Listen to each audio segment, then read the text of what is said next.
이 시간 우리에게 주시는 하나님의 말씀은 누가복음 14장 25절에서 33절까지의 말씀입니다. 누가복음 14장 25절에서 33절까지의 말씀입니다. 하나님의 말씀을 경청하십시오.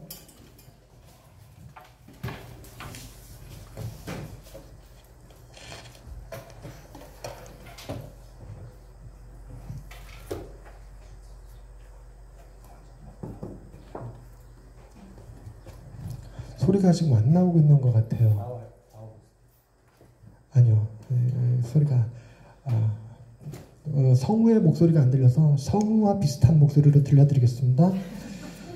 25절 말씀. 수많은 무리가 함께 갈새 예수께서 돌이키사 이르시되 무릇 내게 오는 자가 자기 부모와 처자와 형제와 자매와 더욱이 자기 목숨까지 미워하지 아니하면 능히 내 제자가 되지 못하고 누구든지 자기 십자가를 지고 나를 따르지 않는 자도 능히 내 제자가 되지 못하리라.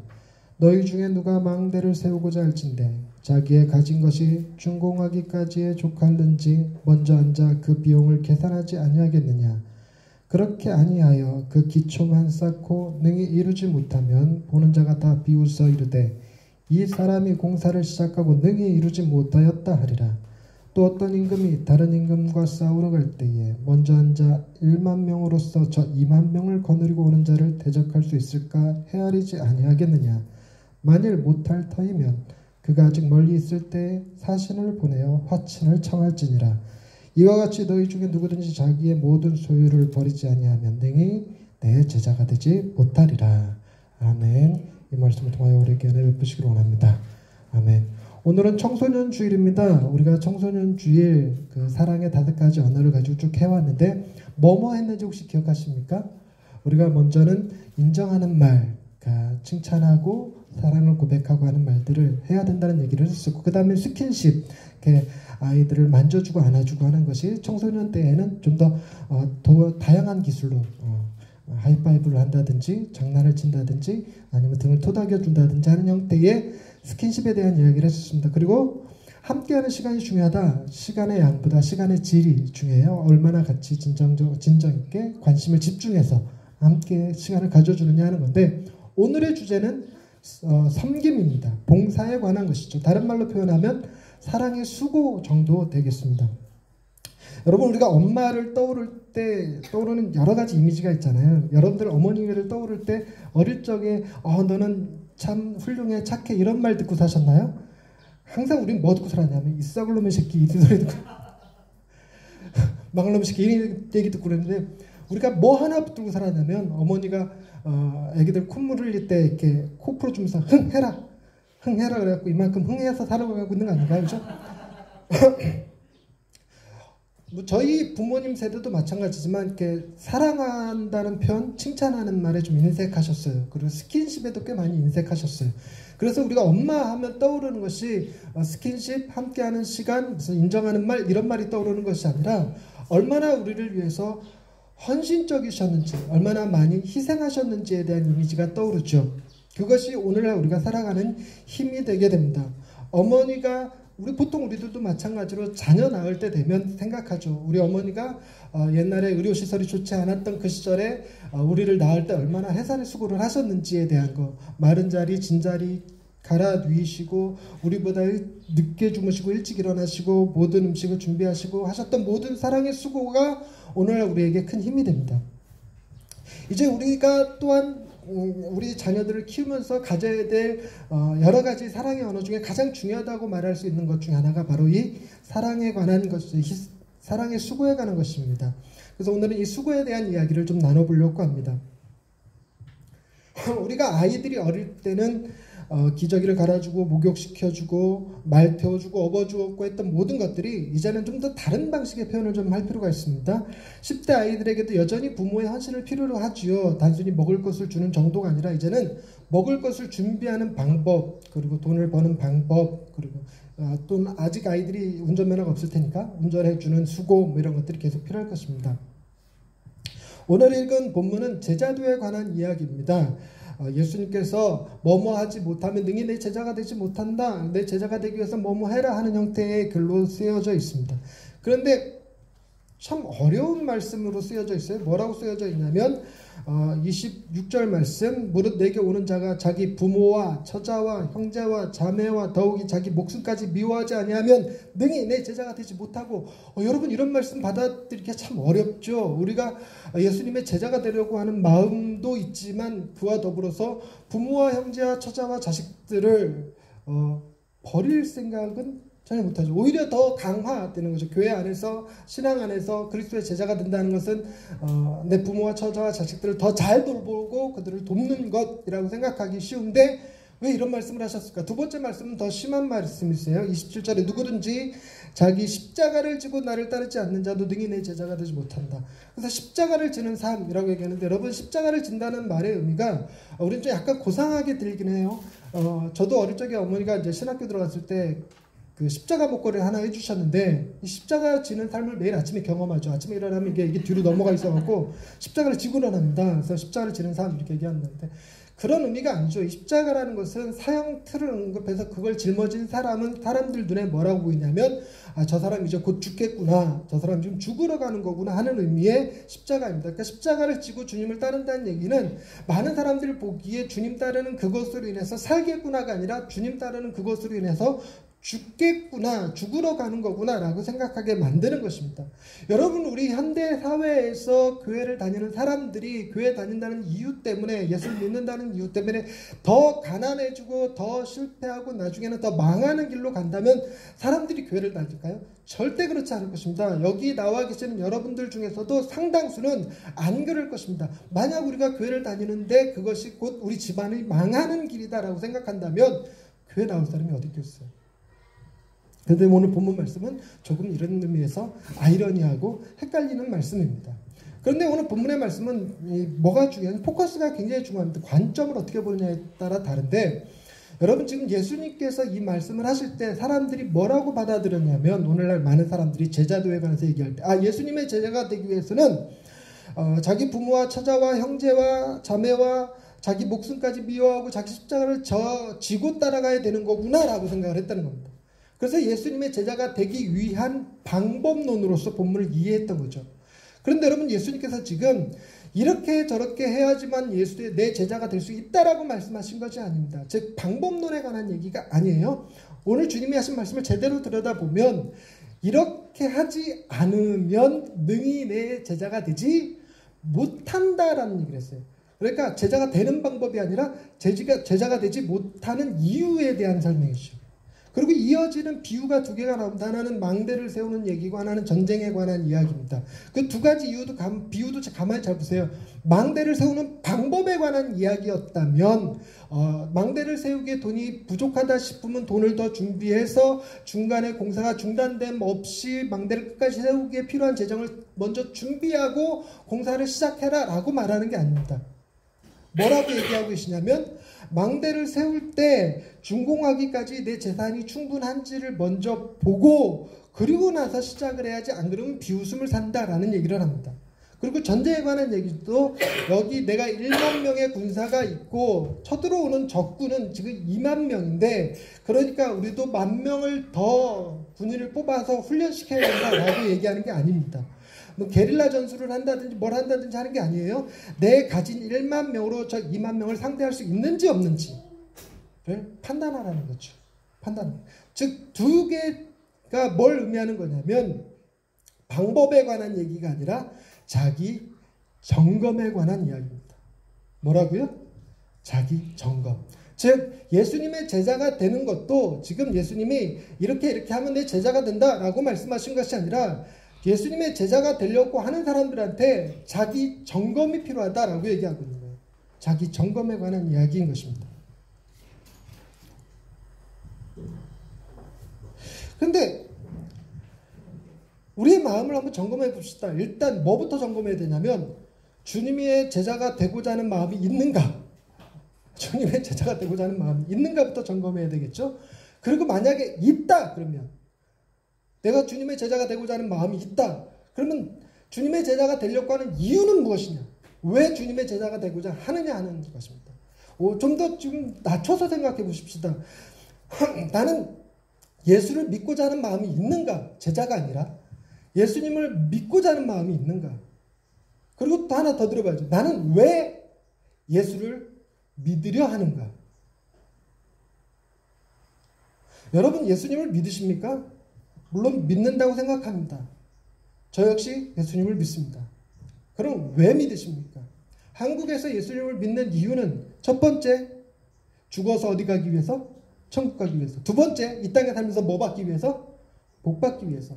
그럼 만약에 이 땅에 살면서 복 받지 못한다 그러면, 죽어서 천국 가는 게 아니라고 한다면 예수를 안 믿을 거잖아요.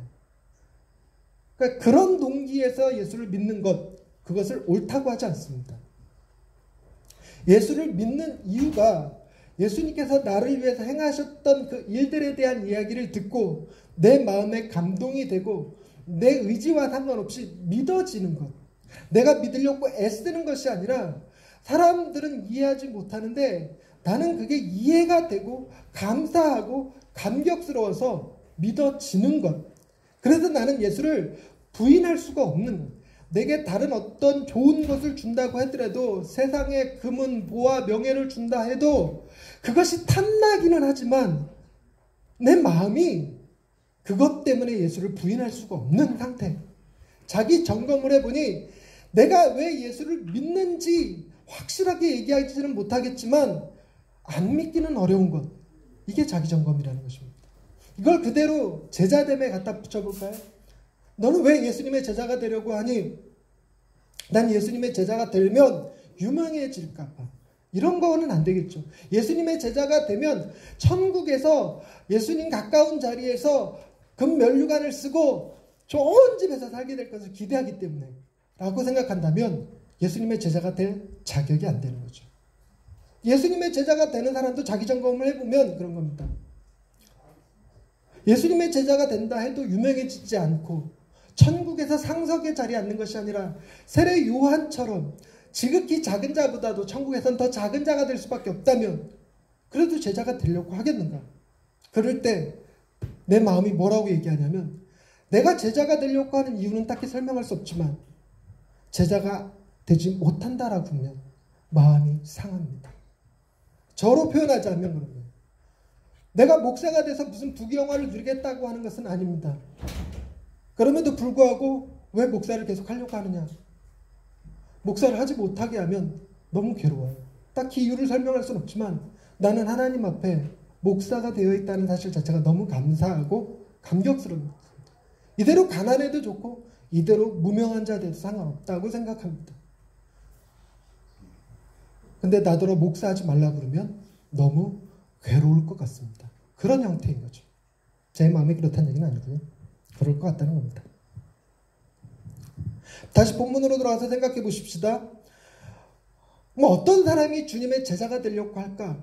여러분, 주님이 이 땅에 내려오셔서 행하신 모든 일들을 안다면, 그분이 지금 예루살렘에 올라가시려고 하는 이유를 안다면, 그래서 그분이 십자가에 달려 죽으시고 부활하셔서 우리에게 주어질 일들에 대해서 이해하고 있다면, 그런 사람들은 자기 마음속에서 자연스럽게 뭐가 형성되냐면 예수님이 내 인생에서 가장 소중한 분으로 자리 잡을 수 있습니다. 가장 소중한 분으로 자리 잡으면 이분 때문에 죽는 일 가능해져요. 마치 뭐와 같냐면, 제 자녀가 처음 태어났을 때, 우리 아내가 싫어하는 표현이긴 한데, 저는 그 아이들을 바라보면서 내가 이 아이들을 위해서 죽을 수도 있겠구나라는 생각을 했어요. 이 아이들이 저한테 뭘 해준 건 없는데 그냥 제 마음에 드는 생각이 그랬어요. 그 생각대로 살지 못하는 건 둘째 문제고, 어찌됐건 그런 마음이 들기는 했어요. 들기는. 여러분, 도대체 누가 무엇 때문에 부모와 자식을 버리고 부모와 형제를 버리고 다른 사람을 따르겠습니까? 이 세상에 그런 예가 존재할까요? 존재합니다. 뭐에 비치면 돼요? 남자들 여자에 비치면 된다고 그러죠. 정말 부모가 반대를 해도, 심지어 지금 있는 와이프가 반대를 해도 이 여자 아니면 안 돼. 어떤 사람들은 자녀들이 반대를 하고 너 계속 그 여자하고 교제를 하면 회사에서 잘려도 장관직을 내려놔야 해도 심지어 미국의 어느 대통령처럼 대통령직을 포기하더라도 이 여자만 있으면 돼 라고 생각하는 사람들도 있더라는 것입니다.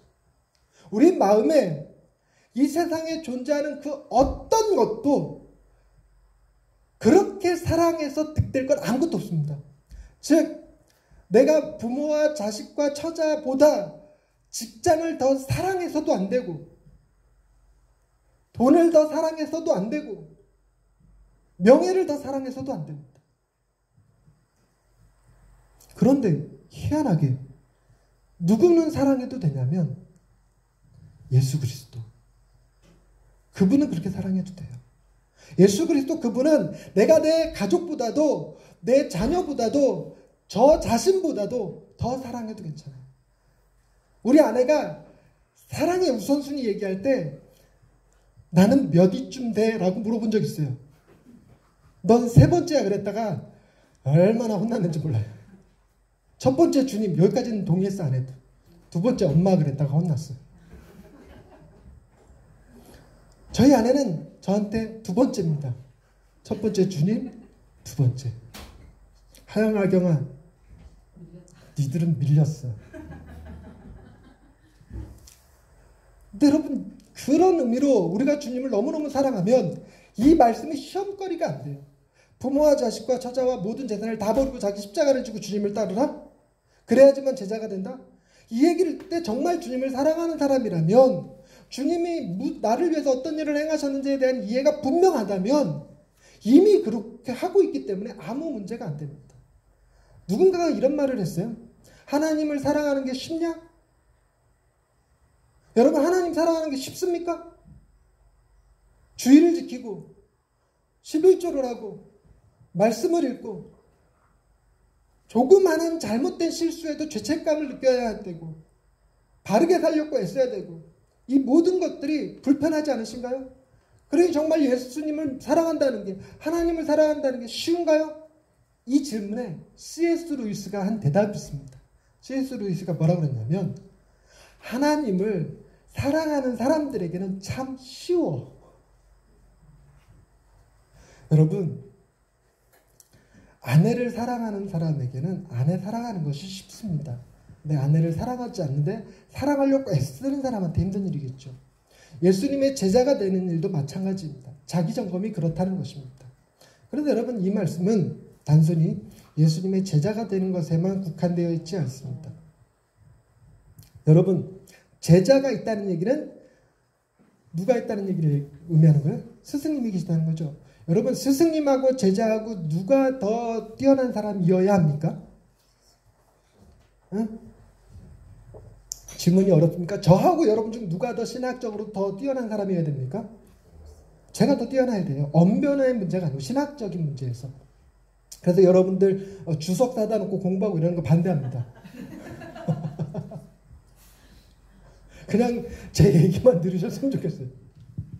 여러분 예수님이 본인은 이 말씀대로 하지 못하면서 니들이 내 제자가 되려면 다 버려라 이렇게 얘기할까요?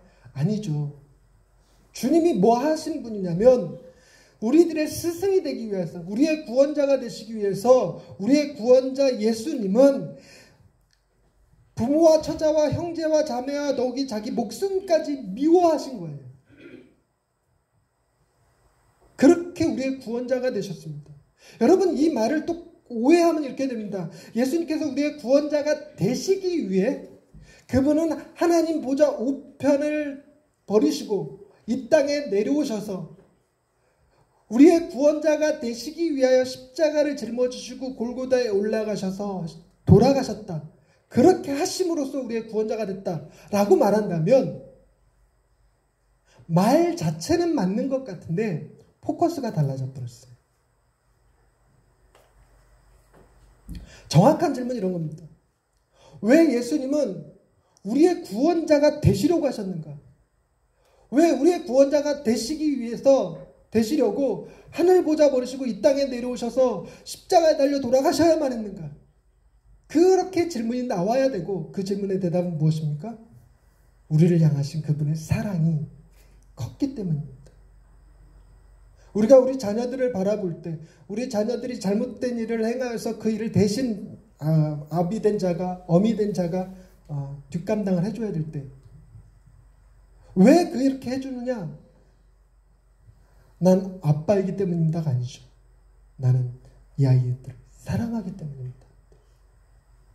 여러분, 주님의 말씀을 우리의 거울로 비춰보시면 주님이 우리를 얼마나 사랑하셨는지를 알 수 있습니다.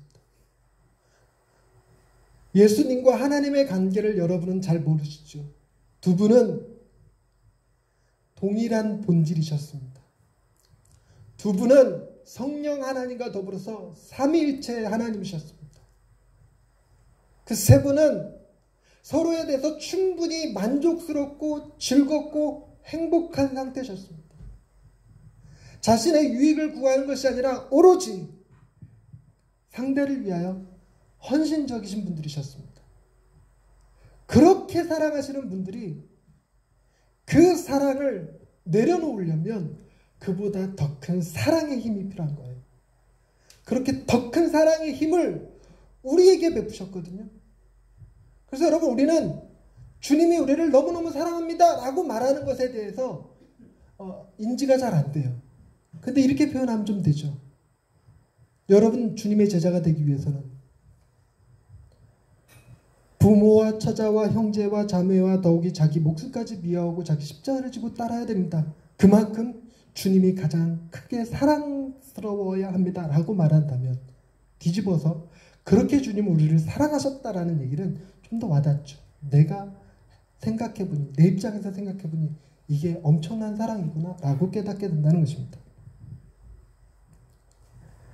말씀을 정리하려고 합니다. 여러분, 다섯가지 사랑의 언어의 저자인 게리 체프먼은 봉사야말로 가장 설득력 있는 사랑의 언어라고 이야기하고 있습니다. 그런데 그 얘기를 하면서 몇 가지 조심할 점에 대해서 짚어주었습니다. 먼저는 아이들의 성장 시기에 따라서 봉사해주는 종류가 달라지기 때문에 새로운 표현 방법들을 익혀야 된다고 얘기합니다. 새이 이쁘죠? 새이 토닥토닥 해주는 그 방식 그대로 시집갈 때까지 해주면 큰일 나요.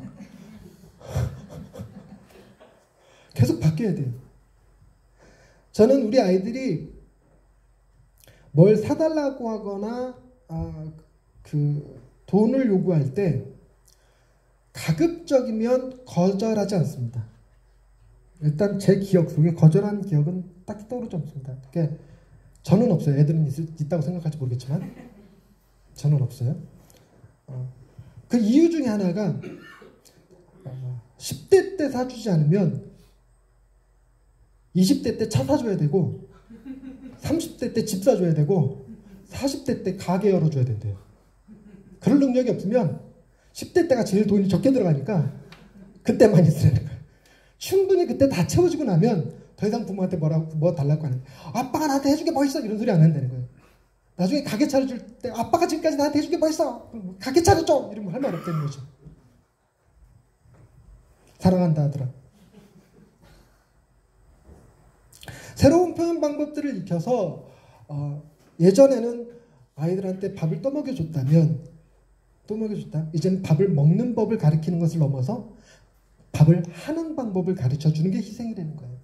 밥을 하는 방법을 가르쳐서 밥순위로 부려먹겠다는 얘기가 아니라 그것이 자녀를 위한 희생이에요. 가르치는 것보다 차라리 내가 해버리는 게 편한데 아이들을 사랑한다면, 아이들을 위해서 희생할 마음이 있다면 아이들을 옆에 끼고 쌀 씻는 것에서부터 밥을 앉혀서 밥을 해먹는 방법을 꾸준히 계속 가르쳐야 된다는 것입니다. 방 정리하는 것도 그냥 내가 확 정리해주면 제일 편해요. 그런데 그게 아니라 같이 정리하면서 어떻게 정리하는 것이 좋은지 가르치고 꾸준히 세차하는 방법을 가르치고 운전하는 방법을 가르치고 이렇게 자꾸 시간을 내서 헌신을 해서 가르치는 수고를 해야 된다고 합니다. 그리고 또 하나 아주 중요하게 이런 얘기를 합니다. 여러분, 자녀들을 향한 수고가 어떤 제한을 가지거나 조건이 달려서는 안 된다고 합니다. 예를 들자면 이렇습니다. 이번까지야. 이런 얘기 한 번만 더 하면 국물도 없어. 이러면 안 된다는 거예요. 너 도대체 남의 집 유리창을 몇 개째 깨는 거야? 한 번만 더 깨면 네가 갚어. 이렇게 제한이 들어가서는 안 된다는 거죠. 아이들이 사랑을 느낄 땐 부모님의 사랑은 조건 없는 사랑으로 계속적으로 언제든지 들어가야 돼. 또 깼구나? 100개 깨봐, 1000개 깨봐, 다 해줄게. 이렇게 얘기하면 또 곤란하겠죠? 또 하나는 조건을 다는 겁니다. 너 이번 성적 1등하면 그때 해줄게. 너 네 방 청소하면 그때 해줄게. 내가 이거 사주는 대신에 크리스마스 때는 아무것도 얘기하지 마. 이런 식의 조건을 달면 안 된다 그래요. 그럼 자녀들이 사랑하기 때문에 내게 이걸 해준다고 생각하지 않습니다. 내게 뭘 원하는 게 있으니까 부모가 내게 이거 해준다고 생각한다는 거죠. 그래서 사랑의 언어인 이 섬김, 봉사에 대해서는 여러분 반드시 기억하셔야 될 것이, 첫 번째, 새로운 표현 방법들을 익혀야 되고, 두 번째, 제한이나 조건을 달아서는 안 된다는 것입니다. 더불어서 사랑의 수고가 한없이 자신의 자녀를 감싸는 것만을 의미하지도 않습니다. 아이들이 세상 속에서 성숙한 한 인간으로 살아갈 수 있도록 가르치는 것도 사랑의 수고입니다. 우리가 우리 어머니의 헌신적 사랑 속에서 성장했듯이 우리의 자녀들도 동일하게 우리의 헌신 속에서 바른 인간으로 성장합니다. 그 과정에서 정말 중요한 것이 바로 부모의 모델입니다.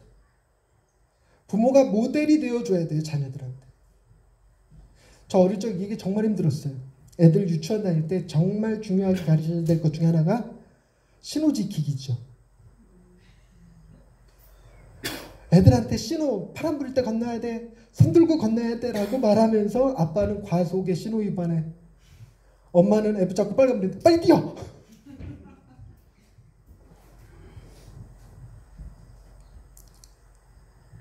여러분, 주님이야말로 인류 역사에서 가장 모범이 되시는 모델이셨습니다. 우리의 죄된 모습에도 불구하고 가장 큰 사랑을 보여주셨고 우리를 구원하여 주셨습니다. 주님의 사랑은 제한이나 조건이 붙어있지 않습니다. 주님은 우리의 죄가 90점 미만일 때만 사랑한다고 얘기하시는 게 아닙니다. 900점 이상일지라도 우리를 사랑하셨고, 주님은 네가 교회를 다녀야지만, 네가 전도를 해야지만, 여호와 증인들은 전도해야지만 천국 가요. 그래서 끊임없이 전도하려고 애쓰는 거예요. 전도를 못하면 천국에 못 간다고 그래요. 전도를 해야지만 내가 널 구원해 줄게 라는 조건이 붙지 않습니다.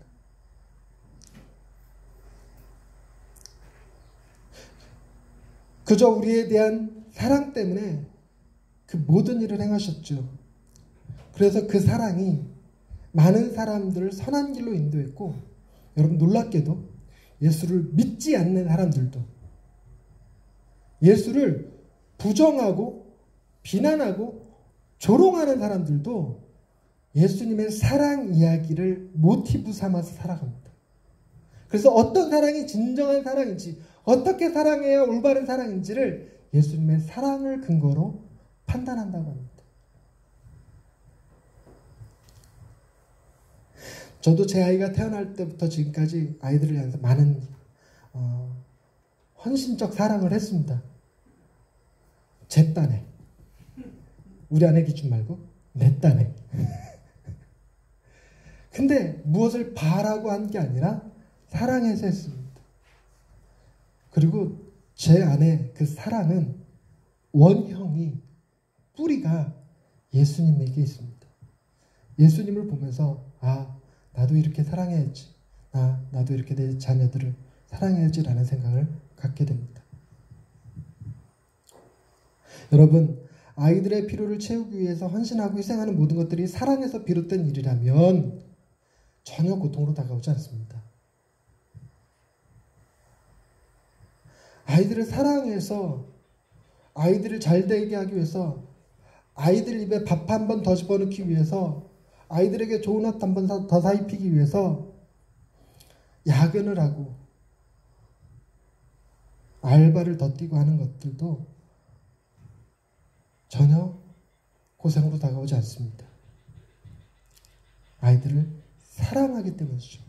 그런데 반대로 아이들을 바라보면서 내가 충분히 아이들의 필요를 채워주지 못했다라고 생각이 들면 그때 희한하게 그것이 고통이 됩니다.